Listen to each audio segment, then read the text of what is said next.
हाँ भैया, कितने का डालूं? भैया टंकी फुल कर दो। ठीक है भैया, ढक्कन खोलो। ठीक है भैया, हो गई टंकी फुल। हाँ भैया कितने पैसे हो गए? भैया 2000 रुपए दे दो। ठीक है भाई साहब। अरे यार भाई साहब, बहुत बड़ी मिस्टेक हो गई। लगता है मैं अपना पर्स घर पे छोड़ के आ गया। हाँ तो मैं क्या करूँ, गाड़ी यहीं पे रख और पर्स घर से ले क्या? अरे भैया मैं पीछे वाली गली में ही रहता हूँ। एक काम करो, आपके लोंडे को है ना मेरी गाड़ी पे बिठा दो। मैं घर से है ना इसको पैसे दे दूंगा, ये पैसे लेके पंप पे आ जाएगा। हाँ ये ठीक रहेगा।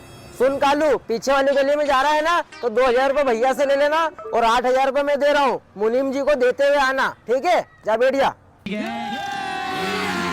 अभी मजा आएगा ना भिड़ो। अरे भैया वो बहुत बड़ा लुटेरा था। अरे क्या हो गया कालू, रो क्यों रहा है? अरे भैया जो आपने पैसे दिए थे वो भी छुड़ा लिया और मेरे को बहुत मारा। मेरी 200 रुपए की शर्ट काली ली थी मैंने बाजार से, वो भी छीन ली।